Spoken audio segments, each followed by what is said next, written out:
તુવેર ઠોઠા સ્પેશિયલ કાઠિયાવાડી અંદાજમાં સૌથી પહેલા તેલ ગરમ કરો. તેલ આવી જાય ત્યાર પછી લસણ અંદર ઉમેરો. લસણને થોડીક વાર સાતળો. ત્યાર પછી થોડી હિંગ નાખો. હિંગ નખાઈ જાય પછી આદુ મરચીની પેસ્ટ નાખો. ફરીથી સાતળો જ્યાં લગી તેલ છૂટું ન પડે અને લસણનો કલર ચેન્જ ના થાય ત્યાં લગી સાતળો. કન્ટિન્યુ સાતળવાનું ચાલુ રાખો. થોડીક વાર પછી તમારો કલર ચેન્જ થઈ જશે. 5-6 મિનિટ 7 મિનિટ પછી ત્યાર પછી ટમેટાની પેસ્ટ એડ કરો. ફરીથી સાતળો. ત્યાર પછી સ્વાદ અનુસાર હલ્દી, મીઠું, ચટણી નાખી દો.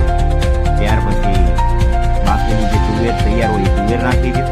તુવેર નખાઈ જાય ત્યાર પછી હોમમેડ ગરમ મસાલો નાખી દો, સિક્રેટ મસાલો. ત્યાર પછી ફરીથી થોડી વાર માટે મિક્સ ગરમ થવા દો. ત્યાર પછી સ્વાદ અનુસાર લીંબુ અને ગળ નાખી દો. ત્યાર પછી ઉપરથી થોડી ડુંગળી અને સેવ નાખી દો અને મજા માણો. તુવેર ઠોઠા મજા આવી ગઈ.